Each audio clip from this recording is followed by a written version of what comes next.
Right, I've just got back from a nice bike ride. It's a lovely day.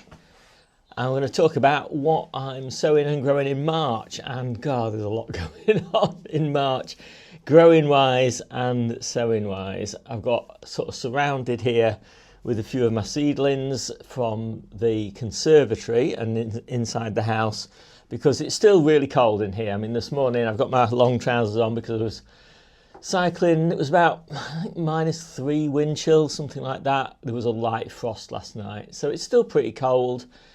This greenhouse is kept frost free. I actually keep a record, the electronics keeps a record of how much that costs to keep it frost free all the way through February, and it was £2.36. So I think that's a pretty good investment. I mean, there's not that much in here that really needs to be frost free. Maybe the potatoes that are down here, for example, obviously they need to be frost free, and there's a few bits and pieces that definitely would benefit from it, but mostly it's it's just for convenience, really, for me. It just makes so I don't have to worry about anything. Come April time, so I don't know exactly when in April, because it kind of depends on the long range weather forecast, depends on how well everything's growing, but probably about the 10th of April, something like that, I'll start heating it again properly, and then I'll be heating it more like 10, 11, 12, something like that at night, and hopefully the sun will be doing the job during the day. So that will cost me a bit more, but way less than the harvest value that I'll be taking out of the greenhouse in April. So, right, let's start off with what we did in February, and I'll just show you the progress, because I'm very, kind of obsessed maybe about evidence. When I say, oh, this is a good idea, sow this in January or sow this in February, I like to show you that it actually worked or didn't work. It really frustrates me sometimes, when people don't provide that sort of information on YouTube.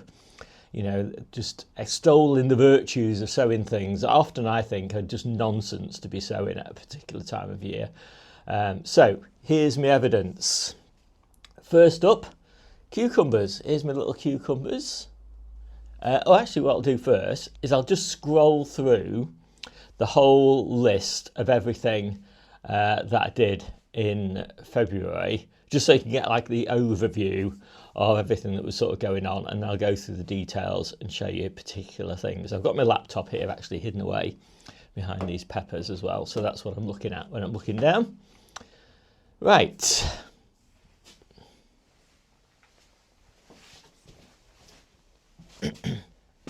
So, cucumbers. I've got 5 little cucumbers and looking quite nice.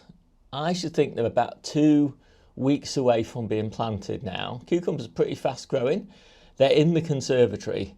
They'll go into containers in the conservatory. It's still way too cold in here, and it will be until I start heating, so sort of middle of April sort of time. I might leave some of them actually in the conservatory for longer than that, just to accelerate the harvest. But I like to have cucumbers in May, and they're a really high value crop, and I haven't eaten a cucumber since October, and I won't be eating a cucumber until I grow it myself. So I just think, homegrown cucumbers are one of those things that really are superior to anything you can get in the supermarket. Blood beans, and actually lettuces from late January, and some spinach again from late January. All of that, you can see there, that's all just been planted out, and it's all looking pretty good. Quite happy with that. And then the peppers. So here's the babies.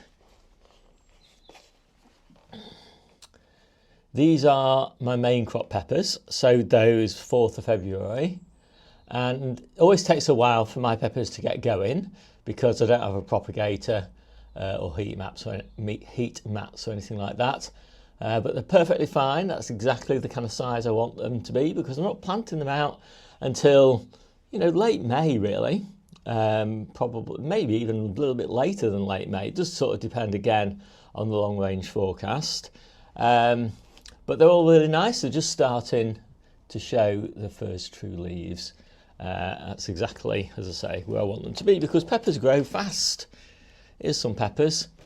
These are the ones, they just broke surface in very late December really, so basically they're 2 months old. These are good little peppers. You know, I'm quite happy with those. Nice stocky little plants. The ones that are left, actually, I've got loads more, but the ones that are in the house, they started side shooting now really nicely. So, you know, I'm happy with those, and so they'll be coming in to this greenhouse along here, where I've currently got all sorts of different veggies. I've got some really nice radishes as well, look there, and I've got some Asian greens and bits and pieces, just making good use of this space down here. But anyway, that's where the peppers are going to go, and so, you know, that's about the right size for now, because they've got about 6 weeks growing time left or something like that before they go in here, and that will make them, you know, not much more than 3 months old. So if you sort of work out from these, again, in sort of, you know, they've got all March, all of April and most of May, so yeah, loads and loads of time to get nice and big. So yeah, loads of different peppers. They're all up and they're all growing really nicely. Salad rockets just here. And that's all ready for planting out now. That was sown, yeah, sort of just over 3 weeks ago, 3 and a bit weeks ago, and quite happy with that. And my other salad rocket that I sowed back in January, 5th of January, that's ready to start harvesting now, and it's looking really lovely. So I'm really happy about that. I'm going to have that in my salad this week. And what else have we got? Tomatoes. So here's the tomatoes. And these really big modules. They're quite heavy. So, yeah, all the same. So those are honeycomb, sun gold, tumbling tom yellows, and red profusion. So, yeah, really heavy. Hold out. Yeah, so those are, let me just work it out. It's actually the 4th. Yeah, 2.5 weeks old, something like that. And yeah, looking really nice. And again, they're staying in the house until about the 10th of April or thereabouts, and then they'll go into these hanging baskets that are currently full of lettuces.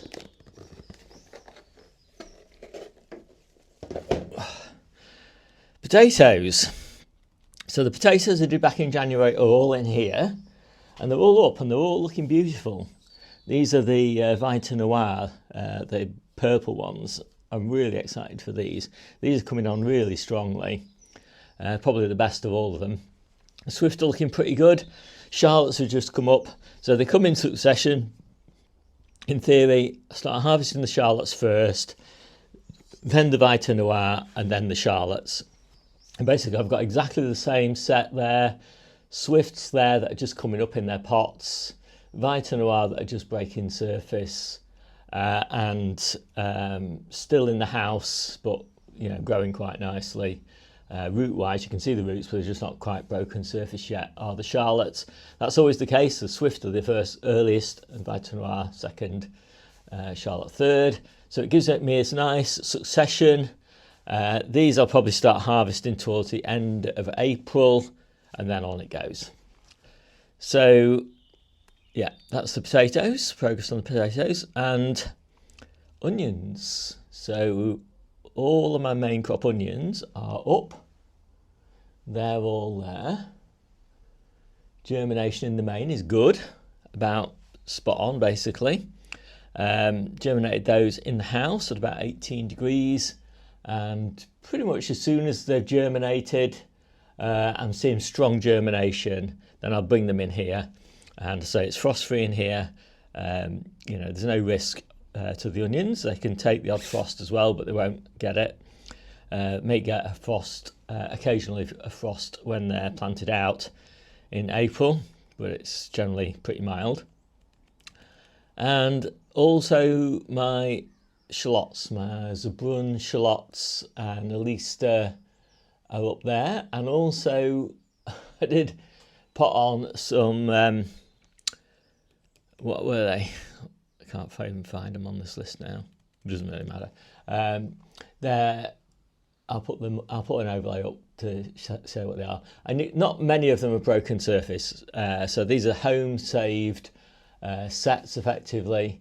But if you look at the bottom, you can see all the roots pushing through really happily. So yeah, pretty good, pleased with those. And then my early brassicas. I do most of my brassicas in March. We'll hear about that in a minute. But I've got some kales. I've got some cadet green curly kales, some red Russian, some red boar, some scarlet, some graffiti, purple cauliflowers, and some marathon calabrese. They're all down there doing pretty well. They're actually in the greenhouse at the moment. They're not inside. And then, yeah, I've got some Lilia salad onions, just sowed those. A few Asian greens. Some of them I've got planted out down there. Some of them we've just got here waiting to get planted out fairly soon. Turnips I've got down here in these big trays. Next succession of radish down here. Well, third succession of radish really down here. And then just a whole load of lettuce that hasn't germinated yet. So I'll just pop up a list now of everything that is waiting to be planted out. So there's quite a lot of that. And some of it is there actually. These beauties. Preludium. Looking really nice. The little Savoy cabbages. And I forgot to mention the parsley, which is somewhere there. It's there. And that's coming on quite nicely. I think I did the celery, didn't I? And that's down there as well. So yeah, we've got loads of peas on the go. We've got the first little peas starting to appear here. Lots of masses and masses of flowers on the early peas. Second succession of peas behind me here. Third succession of peas planted out on the allotment at the moment. And so, yeah, we're hopefully going to be in pea abundance. Right, let's get on with March. And again, what I'll do is I'll just sort of scroll through the whole lot so you can get just like a rough idea of everything that we're doing in March.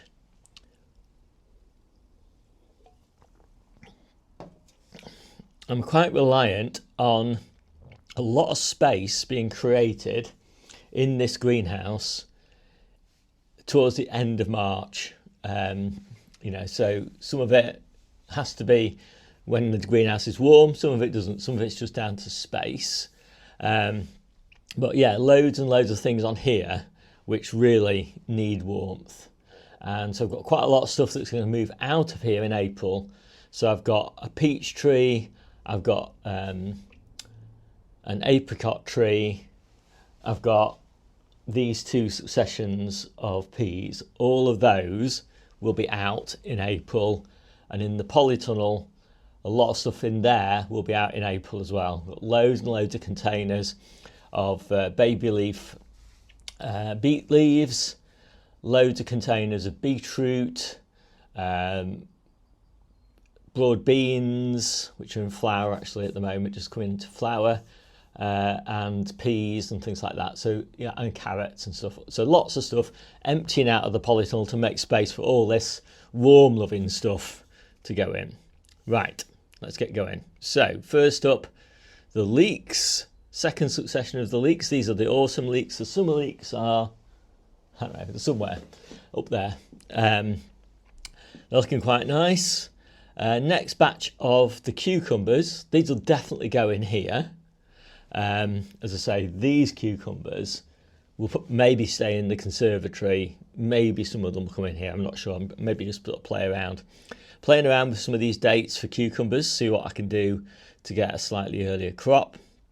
but also longer lasting crops. Sometimes, you know, very early crops that you sow, you have a little bit of an issue with them dying off early. And so, you know, maybe cucumbers, for example, you might normally expect them to last until October. But if you start them in February, then maybe they'll sort of finish in July or something like that. So yeah, just playing around with dates to see what I can do. I've got next up, I've got some more of the purple potatoes, the Vita Noir. We're really loving those. And those are going to be put in these little pots like those down there. And that'll be my last set in little pots. And the reason for that is so that I can plant them out in March, sort of middle March, something like that, really nice and early, put them under fleece and get a harvest from the ground in time to be able to put my potatoes in afterwards. So that's kind of the reason. Next up, I've got 3 different types of courgette. So I've got Green Bush and Midnight, which are container, small container oriented courgettes, but not particularly interesting ones. They're going to go on here. So there's going to be 2 of them. And then I've got Zephyr, which is really a superior courgette, I think, to those boring ones. So it's the yellow one with the green tips. It's really lovely. And that is too big and sort of sprawling to go on the bench here. So it'll go in one of these corners and it'll be trained up because it's a sort of bit of a sprawling one, as I say. And otherwise it kind of takes over the greenhouse. So yeah, they need lots of warmth, and it's too cold to be even sowing those for me to go into a polytunnel. They need supplemental heat, really. So next up are the beetroots. I'm sowing my beetroot a little bit later perhaps than a few other people, because I've already got my January sown beetroot, which are all in the ground and growing really strongly. Actually, some of them in big containers as well. And yeah, so my early crop of beetroot will last me sort of 6 to 8 weeks. And so I don't need to sort of sow one in February, sort of mid-February. I'd much rather sow them a little bit later in March, especially the Albina and the golden beetroot. They really don't like the cooler weather. So the Pablo and Bolt Hardy, if you did Bolt Hardy, they're fine in colder weather. But yeah, Burpee's Golden and Albina, they're lovely beetroot, but they just like it a little bit warmer. So I'm sowing them about 3 weeks later, and I'll still probably protect them with a bit of fleece. Then I've got Bull's Blood beetroot and more Burpee's Golden beetroot, which I will, which are being grown for the leaves. We really love beetroot leaves. In fact, I prefer beetroot leaves now to chard leaves. I find that they're much nicer in salads, and you can get really nice colouring. Like the Bull's Blood is such a beautifully dark red. It's darker than any of the chards. Plus they don't seem to go to seed as much like chard, so particularly early chard often goes to seed sort of by July. But the beetroot doesn't, it just keeps on going. And one of the nice things about the beetroot, you can sort of chop them all off and they'll sort of regrow. So if you get any sort of problems with them, like rust or anything like that, just chop them off and they regrow really nicely. So I do a lot of beetroots just for the leaves, for salads and cooking and smoothies and all that. Do a few celeriac, not very many celeriac to be honest, we don't need that many. And then lots of carrots in containers. I like to do my early carrots in containers really, because I just don't have enough space to be taking up bed space for carrots early on in the season. And I just find it's really easy to protect them from the carrot fly as well, because they're in a container. I can put them really high up, way too high for the carrot fly to get to them in theory. I've got 4 big containers of carrots that I did back in October. They're sort of like that sort of height now, so 2 or 3 inches high. Looking really good. They should be ready towards well, the beginning of May, I would say. And then I've got 2 tubs like this, and they're germination tests for the carrots that I want to be sowing a bit later on, which are sugar snacks and mokum. And so I just start doing a couple of containers every 2 weeks, just keep on doing that until I'm ready to start them in the ground. Right, brassicas. March, middle of March, is the absolute best time to start brassicas. I obviously have brassicas going like these Savoy cabbages. I've got loads of red cabbages in the ground. I've got a few kales and loads of cauliflowers and calabrese and things like that in the ground. But really the best time is about the middle of March. So I'm going to do my colettes, all my kales. I'm going to do cadet, curly kale, dazzling blue, which is a sort of Tuscan kale kind of cross, Nero Black Magic, which is a Tuscan kale, Pentland Brig. Can't remember what that's a cross. It's a cross between maybe a cabbage and a kale or something like that. It's really nice. Red Russian, Red Boar, and Scarlet. And so most of those, you'll notice, have got a lot of colour in them. And so the colettes have got a lot of colour in them, sort of purpley colours. The dazzling blue, lots of purpley colours. The Red Russian, again, purpley. Red Boar and Scarlet, obviously, completely sort of purpley red. And the Nero Black Magic are really dark green. So I'm really maxing out on the health benefits of kale here. And we're also going to be doing lots of kale, which we harvest small for salad leaves, but that's for another day. So then I've got last succession of the purple cauliflowers, the graffiti cauliflower, last succession of the calabrese, last succession of the calabrese, before I switch over to club root resistant calabreses, which are sort of designed really for a summer, a later harvest, probably in autumn. And my last succession of Savoy cabbages, and I don't know whether I mentioned that I've got my February sowing of Savoy cabbages there. So I've got my January one, my February one, and I'll do one last March one. And these are little Savoys, sort of like that sort of size, 6-inch sort of size. They grow really fast, and they're really nice just for sort of spring, summer harvest. I love Savoy cabbage. It's one of my favourites. In fact, everybody does. Not literally everybody, like all my family does. Then I've got my red cabbages, at least my first batch of red cabbages, but maybe my last.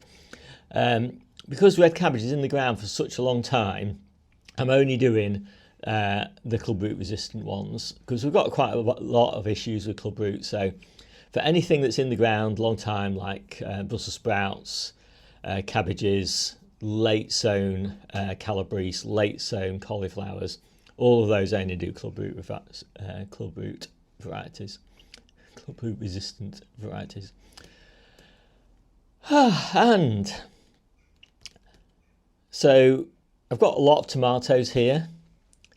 Maybe 2 tubs of those will go in here. 4 hanging baskets of them will go in here. So I'll have 6 tomatoes on the go. And then 1 sun gold and 1 honeycomb will go in the corners here. I'll take the side shoots off those for my main crops. And then I'll do a few more tubs for the allotment of early cherries, and that gives me absolutely plenty of tomatoes for eating fresh early on in the year. So I like to be harvesting tomatoes towards the end of May, and those will be from the greenhouse, and I normally get a really big harvest. So I think I had 8 plants last year. I got 72 pounds worth of early cherry tomatoes because early cherry tomatoes, especially organic ones, are very expensive. So I was pretty pleased with the harvest from those, and I actually did way too many last year. I mean, we were kind of overwhelmed with cherry tomatoes with the ones I did for the polytunnel. So I'm really only doing a couple of tubs for the polytunnel, just for snacking basically when I'm on the allotment. And yeah, so spinach, loads of spinach in.